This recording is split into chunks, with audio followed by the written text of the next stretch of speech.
Movie के शुरुआती scene में हम देखते हैं कि एक खाली और सुनसान रेगिस्तान के बीच से एक ट्रेन गुजर रही होती है। उस ट्रेन के अंदर वर्जिल नाम का एक व्यक्ति मौजूद होता है जो किसी जगह की ओर जा रहा है। अचानक उसे ट्रेन की खिड़की से एक महिला और उसके हाथ में बच्चा दिखाई देते हैं जो काफी भूखे और परेशान नजर आते हैं। कुछ देर बाद जब ट्रेन रुकती है तो वर्जिल उस महिला के पास जाकर अपना ब्रेड देता है और वहां से नीचे उतर जाता है। लेकिन जिस जगह पर वह उतरा वहां दूर दूर तक कोई भी नजर नहीं आता। उस जगह पहुंचने से पहले वर्जिल ने एक गाड़ी बुक की हुई थी, लेकिन वह गाड़ी अब तक वहां नहीं पहुंची थी। इसके बाद वर्जिल सामने एक दुकान वाले के पास जाकर बाथरूम का रास्ता पूछता है। दुकान वाला उसे इशारे से जवाब देता है और फिर वर्जिल आगे बढ़ता है।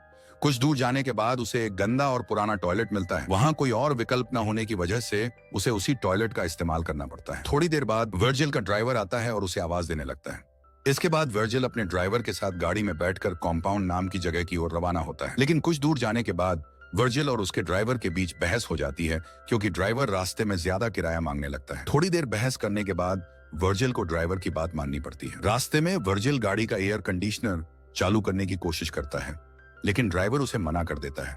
वह कहता है कि ओवर हीटिंग की वजह से अगर एसी चालू किया गया तो इंजन पर ज्यादा लोड पड़ेगा और वह बीच रास्ते में बंद हो सकता है। इसके बाद वे लोग आगे बढ़ते हैं, लेकिन कुछ दूर जाने के बाद गाड़ी का टायर पंचर हो जाता है, जिससे दोनों को गाड़ी के टायर को बदलने के लिए बीच रास्ते में रुकना पड़ता है। इस दौरान वर्जिल देखता है कि सामने दो कुत्ते बुरी तरह लड़ रहे हैं। इनमें से एक कुत्ता बुरी तरह घायल हो चुका होता है और दूसरा उसकी जान लेने पर आमादा होता है। यह सब देखकर ड्राइवर उस कुत्ते को वहां से भगा देता है। फिर वह जानबूझकर घायल कुत्ते को मार देता है ताकि उसकी तड़प की मौत न हो। यह सब देखकर वर्जिल को थोड़ा अजीब तो लगता है, लेकिन इसके बाद भी वे लोग वहां से अपनी यात्रा जारी रखते हैं। अब रास्ते में आगे बढ़ते हुए इन दोनों को रात हो जाती है, जिस वजह से वे दोनों मिलकर एक जगह पर रुकने का फैसला करते हैं। वहां वर्जिल का ड्राइवर उससे पूछता है कि आखिर वह कॉम्पाउंड क्यों जाना चाहता है, क्योंकि वहां पर लोग ना के बराबर जाते हैं। इस पर वर्जिल बताता है कि उसने एक एडवर्टाइजमेंट देखा था और वह वहां अपनी नौकरी करने के लिए जा रहा है। वर्जिल के जवाब पर उसका ड्राइवर उसे समझाता है कि यह रास्ता काफी खतरनाक है और कंपाउंड की दूरी बढ़ जाने की वजह से यह रास्ता और भी ज्यादा खतरनाक हो जाता है। अगली सुबह दोनों वहां से निकल पड़ते हैं। इस बार वर्जिल गाड़ी चला रहा होता है और कीट बगल में सो रहा होता है। इसे देखकर वर्जिल गाड़ी का एसी चालू कर देता है, लेकिन कुछ ही देर बाद गाड़ी ओवरहीटिंग की वजह से बंद हो जाती है। गाड़ी रुकने पर कीट को वर्जिल की हरकतों के बारे में पता चलता है और वह उस पर बहुत गुस्सा करता है। इसके बाद कीट को गाड़ी का इंजन ठीक करना पड़ता है, जबकि वर्जिल इधर उधर टहलने लगता है। थोड़ी दूर आगे जाने पर वर्जिल को एक चमकता हुआ पत्थर दिखाई देता है। उसे देखकर ऐसा लगता है जैसे यह सोना हो। वह कीट को बुलाकर इसे चेक करने को कहता है। कीट अपना लाइटर निकालता है और उसे जलाने की कोशिश करता है। वह बताता है कि अगर यह जलाने पर काला हो गया तो यह सिर्फ एक पत्थर होगा, लेकिन जब कीट इसे जलाता है तो वह काला होने के बजाय और ज्यादा चमकने लगता है। यह देखकर दोनों को यकीन हो जाता है कि यह सच में सोना है। इसके बाद दोनों वहां खुदाई शुरू कर देते हैं, लेकिन काफी कोशिशों के बाद भी वे उस सोने को वहां से निकाल नहीं पाते। वे अलग अलग तरीके आजमाकर पत्थर को बाहर निकालने की कोशिश करते हैं, लेकिन कोई भी तरीका काम नहीं आता। खुदाई में पूरा दिन लग जाता है, लेकिन उनका काम फिर भी पूरा नहीं होता। शाम हो जाती है और तभी कीट वहां लकड़ियां लेकर आता है। वह वर्जिल को बताता है कि इस इलाके में बहुत सारे जंगली कुत्ते हैं जिनका खतरा हमेशा बना रहता है। इसके बाद वे दोनों वहां आग जलाकर बैठ जाते हैं। कीट को बहुत खुशी महसूस होती है क्योंकि उसे ऐसा लगता है कि उसकी किस्मत बदलने वाली है। कुछ समय बाद कीट को एक आइडिया आता है और वह वर्जिल से कहता है कि हम दोनों मिलकर इस सोने को यहाँ से बाहर नहीं निकाल पा रहे हैं, लेकिन अगर हम शहर जाकर जमीन खोदने वाली मशीन यहाँ लेकर आए तो यह काम हो सकता है। हालांकि मशीन को लाने के लिए हम दोनों में से किसी एक को शहर जाना होगा।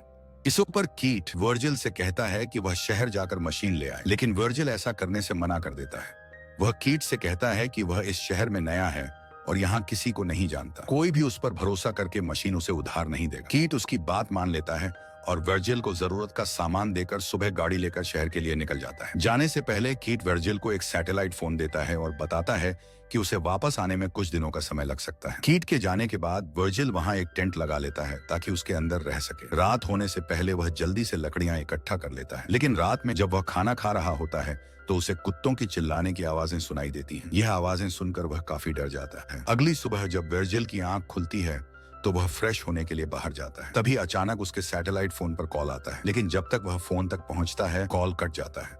वह बोरियत में अपने बैग को लेकर इधर उधर घूमने लगता है। ऊंचाई पर जाने के बाद उसे एक जगह एरोप्लेन के टूटे हुए पार्ट्स दिखाई देते हैं। वह सोचता है कि यह जगह उसके रहने के लिए अच्छी हो सकती है, लेकिन उसे सोने की रखवाली करनी थी।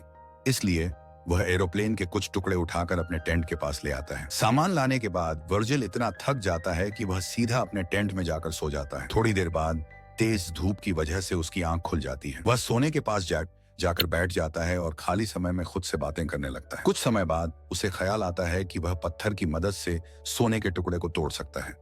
यह सोचकर वह कोशिश करता है और कामयाब भी हो जाता है। तभी उसके सैटेलाइट फोन पर कीट का कॉल आता है। कीट उसे बताता है कि इंजन में हीटिंग की वजह से उसकी गाड़ी रास्ते में खराब हो गई है और उसे वहां पहुंचने में थोड़ा और समय लग सकता है। इस पर वर्जिल खुशी से कहता है कि उसने सोने का एक टुकड़ा तोड़ लिया है। यह सुनकर कीट कहता है कि वह जितनी जल्दी हो सके वहां पहुंचने की कोशिश करेगा। अब एक बार फिर से रात हो जाती है और वर्जिल वहां आग जलाकर बैठ जाता है, लेकिन इस बार जेट सवार जंगली कुत्ते उस पर हमला करने की कोशिश करते हैं। वर्जिल मशाल की मदद से कुत्तों से बच निकलता है। अगली सुबह जब वर्जिल सोकर उठता है तो वह बैठकर पानी पी रहा था। तभी उसकी ओर एक जंगली सांप आने लगता है। सांप को देखकर वह उसे मारने की कोशिश करता है, लेकिन सांप वहां से भाग जाता है। इस कोशिश में वर्जिल का बहुत सारा पानी भी गिर जाता है। इसके बाद वर्जिल फिर से उसी एरोप्लेन के पास जाता है ताकि उसके कुछ टुकड़े ला सके और तेज धूप से बच सके। तभी उसे सामने से कोई आता हुआ नजर आता है, जिससे वह एरोप्लेन के अंदर छिप जाता है। वह व्यक्ति वर्जिल के पास आकर उसे वहां से बाहर निकलने के लिए कहता है और कहता है कि यह उसकी छिपने की जगह है। बाहर आने के बाद वर्जिल को पता चलता है कि वह एक औरत है। वह औरत वर्जिल को खाना और पानी देने की कोशिश करती है, लेकिन इस पर वह औरत वर्जिल से सवाल पर सवाल पूछने लगती है। इससे परेशान होकर वर्जिल वहां से उठकर आगे जाने लगता है, लेकिन वह औरत उसके पीछे आने लगती है। इस पर गुस्से में वर्जिल उसे चेतावनी देता है कि वह उसके काम में दखलंदाजी न करे। फिर भी वह औरत वर्जिल के कैंप तक पहुंच जाती है और गुस्से में आकर उसके कैंप को तोड़ने लगती है।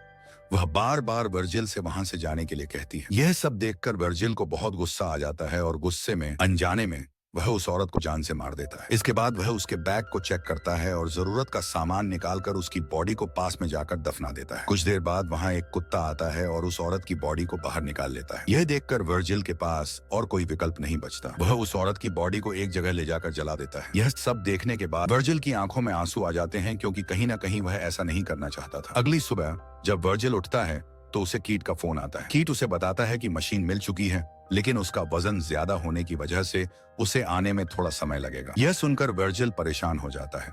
कीट उसे मोटिवेट करने की कोशिश करता है। तभी वर्जिल को सामने से एक गाड़ी जाती हुई दिखाई देती है, लेकिन सोने के लालच में वह वहां से नहीं जाता। इसके बाद शाम हो जाती है और वर्जिल फिर से रात के लिए आग जलाने के लिए लकड़ियां इकट्ठा करने लगता है, लेकिन तभी उसे सामने एक रेजिस्टेंट का बहुत ही भयंकर तूफान आता हुआ दिखाई देता है, जिससे बचने के लिए वह अपने कैंप की तरफ भागने की कोशिश करता है, लेकिन उसके कैंप का सारा सामान भी उस आंधी में उड़ जाता है। इसके बाद भी अपनी जान बचाने के लिए वह वहां से भागता रहता है, लेकिन एक लकड़ी की डाली उसके पेट में जाकर सीधा घुस जाती है। उसके बाद जब वर्जिल की अगली सुबह आंखें खुलती हैं तो उसके पेट में वह लकड़ी घुसी हुई थी, लेकिन इसके बाद भी वर्जिल इस उम्मीद में जी रहा था कि सोना बेचने के बाद उसकी जिंदगी बिल्कुल बदल जाएगी। अब तूफान आने की वजह से वह इलाका पूरी तरह से तबाह हो चुका था, जिस वजह से वह पागलों की तरह सोने वाली जगह को ढूंढने लगता है। कुछ देर बाद उसे सोने वाली जगह मिल जाती है, जहां लेटकर वह किसी तरीके से अपने पेट की डाली को बाहर निकालता है। इन सब चीजों के चक्कर में उसे काफी ज्यादा दर्द होता है और उसकी ब्लीडिंग भी काफी ज्यादा होती है। इस वजह से वह स्टील की कैन को गर्म करता है और अपने घाव पर लगा लेता है, ताकि उसके घाव में कोई इन्फेक्शन ना हो जाए। लेकिन लगातार भूख, प्यास और ब्लीडिंग की वजह से वह वहीं बेहोश हो जाता है। लेकिन बाद में जब उसकी आंखें खुलती हैं तो उसे अपने ऊपर एक औरत दिखाई देती है, जिसके हाथ में धनुष था। औरत को देखने के बाद वर्जिल को ऐसा लगता है कि यह वही औरत है जिसे उसने मारा था। तब वह औरत वर्जिल को पानी पिलाती है और वहां से चली जाती है। लेकिन थोड़ी ही देर बाद वर्जिल को कीट का फोन आता है और वह कहता है कि वह थोड़ी ही देर में उसके पास पहुंचने वाला है। लेकिन थोड़ी ही देर में वह औरत भी वहां पहुंच जाती है, जो वर्जिल की मदद करना चाहती थी। लेकिन वर्जिल यहाँ अपने सोने के राज को राज बनाए रखना चाहता था, जिस वजह से वह उस औरत को वहां से जाने के लिए कहता है। लेकिन वह औरत वर्जिल से कहती है, मुझे तुमसे कुछ नहीं चाहिए, बस तुम मुझे यह बता दो कि क्या तुमने मेरी बहन को देखा। तभी वर्जिल वहां उठकर देखता है कि चारों तरफ से जंगली कुत्तों ने उसे घेर लिया है। इस वजह से वह जल्दी से कीट को फोन लगाकर रो कर उसे जल्दी से आने के लिए कहता है। कीट उसे जवाब देता है कि वह जल्द ही उसके पास पहुंचने वाला है। लेकिन अगले ही सीन में हम कीट को देखते हैं, जो बगल में बैठकर उसे दूरबीन से देख रहा था। लेकिन तभी हम देखते हैं कि सारे जंगली कुत्ते वर्जिल को नोच नोच कर मारकर खाने लगते हैं, और यह सब देखकर कीट अपनी मशीन लेकर वहां पहुंच जाता है। वह वर्जिल की लाश को देखता है और हमें उसके इरादे के बारे में भी पता चलता है। तभी वह गाड़ी से कुछ लेने के लिए पीछे जाता है और जैसे ही वह आगे की तरफ मुड़ता है, एक तीर उसकी छाती में आकर लगती है। कीट इधर उधर देखने की कोशिश करता है, लेकिन उसे कुछ भी पता नहीं चलता कि आखिर उसे किसने मारा है। लेकिन कुछ देर बाद हमें पता चलता है कि वह तीर उसी औरत ने मारा था जो वर्जिल के पास अपनी बहन को ढूंढने के लिए आई थी, क्योंकि वर्जिल के व्यवहार की वजह से उसे शक हो गया था और वर्जिल के सोने के बारे में भी पता चल गया था। इस वजह से उसने कीट को भी मार दिया और यह मूवी यहीं पर खत्म हो जाती है।